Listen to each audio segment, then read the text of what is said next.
Today on this Sonic Obsession, a visit to the dark side of the moon.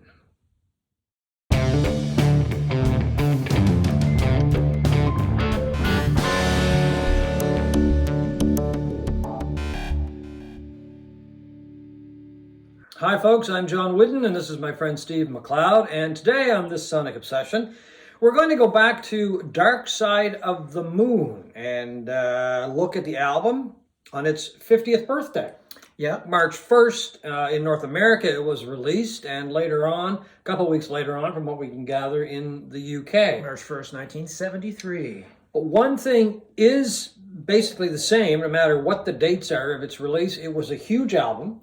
Massive in North America and in the UK. Well, I guess around the world as far as that goes. But anyway, what are your initial thoughts 50 years later on the album? Because I know, like me, you've been listening to it quite a bit the last few days. I haven't listened to it quite a bit because it's one of those albums that I played so much back in the day and in the years since that I'm kind of a little tired of it. I hate to say that. Oh, you didn't want to refresh your memory? Well, I did listen to it, but I probably listened to it maybe once a year. I just find that I played it so much in 1973. I mean, that thing came out of the blue. There was nothing really that, in my mind, that Pink Floyd produced that could prepare you for the change in the sound of the band when Dark Side came out. It was so spacey and so dreamy and so incredible that I listened to Metal the other day, an album that I do like. Yeah, I really like Metal. And I listened for the first time to Obscured by the Clouds, which was the album that came out immediately prior to Dark Side. Which is so-so. Yeah, I mean, it's just nothing for the knockout of the park quality of Dark Side of the Moon. It was like nothing else anybody had ever heard.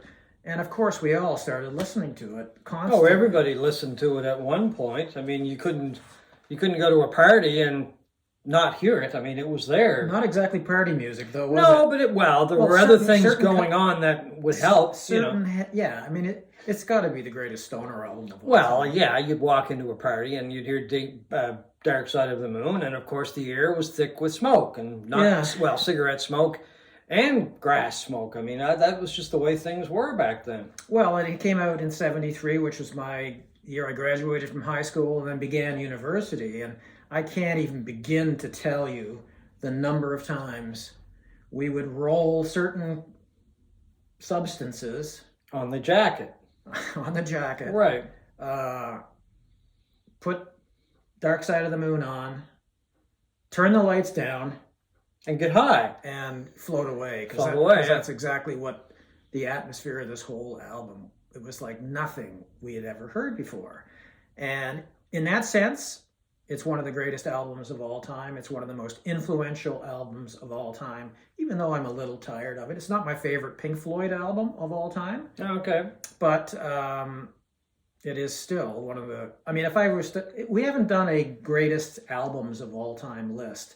And I would think that I would put Dark Side of the Moon in my top 10 as the greatest albums, but it wasn't in our top 10 of favorite albums of all time. No, and I'll ask you what your favorite Pink Floyd album is later on.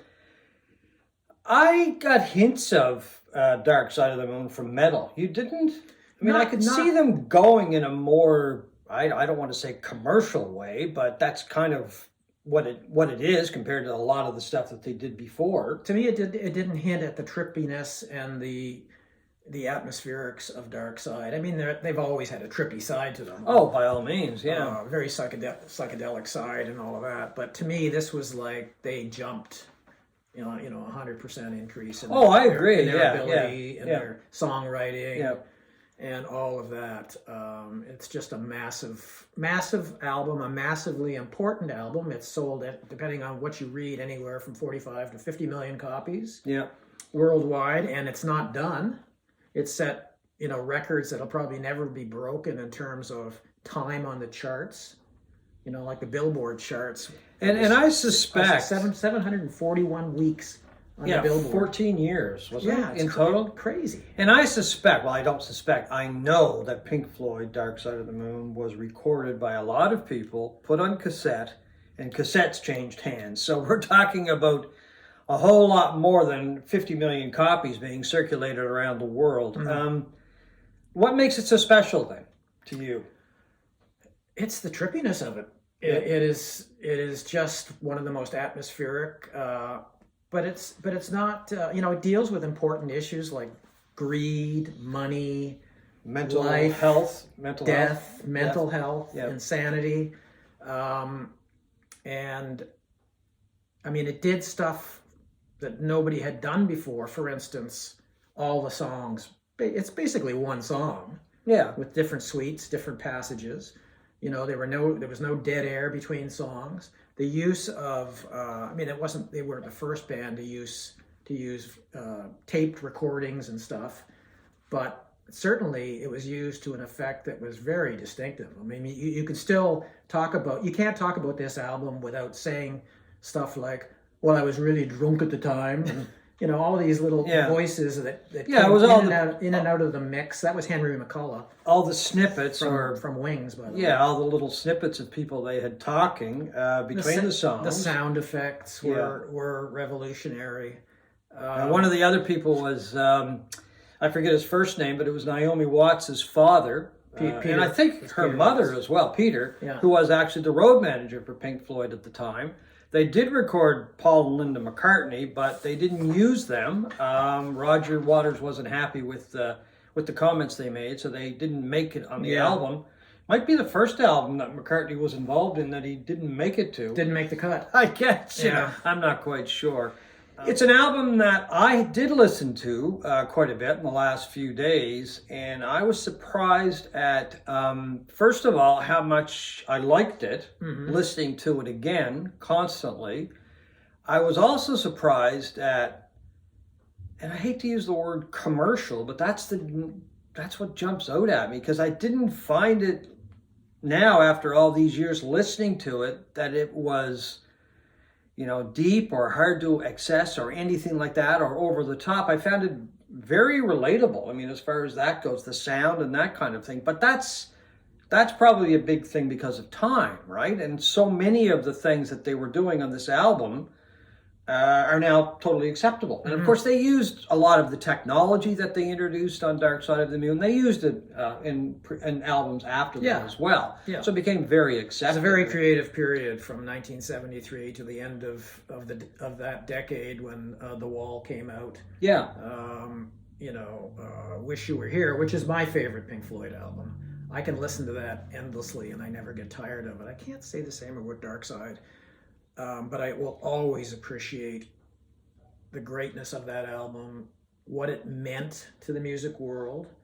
I mean, they created their own genre of music as far as I'm concerned. Like you were asking me before, a couple of days ago, whether I considered it prog, and I've never considered them prog. I consider this album and the music they were making in the 70s to be Pink Floyd music. Well, I tend to agree with you on that one. I don't really know that Pink Floyd ever fit into a category. I mean, I think maybe initially they were progressive. I think they're their own category. Well, progressive and psychedelic initially, and then later on with as they made more and more albums, they became Pink Floyd. They really just kind of carved out their own little niche as far as music goes, because Pink Floyd music is very recognizable. I mean, I think you could probably put down the needle on any Pink Floyd album and you probably know who it was after I don't think bars. anybody has ever sounded like them. But this, to your point, they became more accessible to everyone. They were a middling band in popularity before Dark Side of the Moon. Yeah, I don't even know that many people over here had heard of them. Yeah. I mean, they were playing gymnasiums and small halls, and then when Dark Side of the Moon came out, look out. They went into bigger sized, I don't know about stadiums, but like rinks and big ice hockey stadiums, that kind of thing, So they really elevated their popularity with this album, obviously, because it spent 14 years on the charts, and who didn't, at a certain age, own a copy of Dark Side of the Moon? Or hear it at a friend's place. Exactly. I mean, it's just, it has to be one of the most played albums of all time. Yeah. So on the 24th, the deluxe version comes out. and there's a live version coming out at Wembley. Which I'm interested in that. Yes, I really am, because I don't really think I've heard too much of the live shows that they did in that era, during that era. So I'm kind of curious to see what kind of changes they make to the songs on the album, how long the songs are, that kind of thing, the experimentation. So I'm probably going to pick that one up. Yeah, the live version. But you're not interested in the deluxe with 13 discs or well, whatever I'm interested. it is. But CD like versions, Blu-ray audio, Atmos mixes, vinyl, CD. It's just getting it's crazy. Like $500 or something. Well, in Canada, 400 and some. In Canada, it is on Amazon as of today, $469.99 Canadian. In the States, it's $264.99 US. Now there is a difference between our currency and theirs, but the gap is just ridiculous. It's 9 LPs or CDs. Remastered by James Guthrie, who has done all of the Pink Floyd remastering and does an excellent job. The stupidity and greed of this, like, I think we sort of touched on it the other day. We were just talking, and I just can't help but think that, you know, the music industry, there's been a vinyl resurgence. People are getting into vinyl again. And they're going to kill the goose that laid the golden egg. They're going to crush by charging too much. By charging, you know, the prices of new vinyl is crazy. But anyway. But well, the interesting thing with this one is that you can buy the live album separately. A lot of times you don't get that option, so that's one of the things that. No, that's good. That I'm thankful for anyway. This you can buy separately too. Now, this is the most ridiculous thing I've ever seen. Abbey Road on their website is selling the session list for a day or whatever from the Pink Floyd Dark Side of the Moon sessions. Now, if you don't know what a session list is, it lists of, you know, some of the tracks they're working on, just a piece of paper with stuff written on it. Yeah. I'm going to save you $60 US. Just show it to you. This is it. I downloaded it. So that's what a session sheet is. And you should point out that if somebody does order it, they're not going to get the original. They're getting a copy. I'll tell you what. Yes, that's right. It's not the original. Yeah. This is what it's all about. It says each copy is printed on Monte Carlo textured watercolor paper, whatever that is. Ooh, okay. Hand torn. Oh, not cut. Hand torn. Now, unless it's torn by David Gilmour or Roger Waters or Nick Mason, I would even settle for Nick Mason. No, I'd settle for Nick. Yeah, by all means. Nick's a great drummer. I don't know what that means, and it's cradled with transparent corner holders onto a black card. The pre-order is March 16th. So. I save you all that money, but basically this. I think there is actually, it's in color and there's some blue. But as for hand tearing, I don't know. I guess I could do it. Well, there you go. I could do it. Okay, hang on now. And you don't. Oh, shoot. I'm pretty good at that, actually. Oh, well, it's not as, I gotta say it. Yeah, they're kind of making it out to be something like the Dead Sea Scrolls or something, right? I mean, all of this... it's hand-torn. Yeah, well, no, but you talked about the way it's wrapped. I can see this scroll-like thing. Oh, but anyway. Yeah, no. Quickly, before we go, there are two people I do want to mention about Dark Side of the Moon who I think made an enormous difference, and they don't get their due. And the saxophone playing of Dick Perry on Money and... Us and Them? Yeah, Us and Them. Yeah, I think Us and Them. And then the vocals of Claire Torrey on The Great Gig in the Sky, who basically came up with the vocals on that. Kind of scat singing. Scat singing, no lyrics. And it was really out of her head when they asked her to add that to the song. And I mean, there's no words in that singing, but it's just an incredible piece of vocal work. I think, and it's really one of the highlights, if not the highlight of the album. Oh, it's huge, yeah. And she was not a member. She was brought in to do the session. Years later, she sued and got some co-writing credit for her contribution to that song, and I'm assuming she got a whole lot more money than she got paid for that gig that she was paid for initially. Yeah, this is the 2003 version that came out on the 30th anniversary, remastered by Doug Sachs. And the songwriting credit for Us and Them still lists just Richard Wright.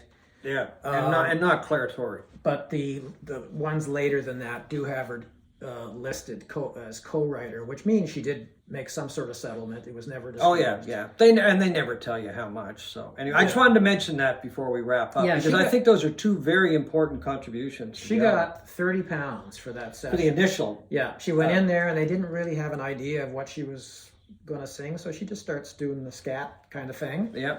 And she leaves. They say, "Oh, thank you very much," and really didn't get, I don't think, a great sense of whether it was going to be on the album or not.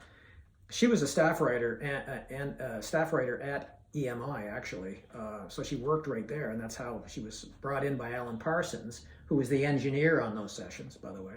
Months later, she's walking down the street, and she walks by a record store, and she sees Dark Side of the Moon in the window, goes in and buys it, and then takes it home and listens to it, and that's when she learned she was on the album. Yeah, and just amazing. You mentioned Alan Parsons. We should mention Chris Thomas was brought in for the mix. Yeah. Thomas is one of these British producers who worked with a lot of groups, including Procol Harum, and he worked with Roxy Music and Elton John and Paul McCartney. So I mean, he put his touch on that album as well, and the album itself became very widely known and, of course, widely appreciated when it came to audiophiles and the sound of the album. Yeah, and Alan Parsons won a Grammy that year for engineering.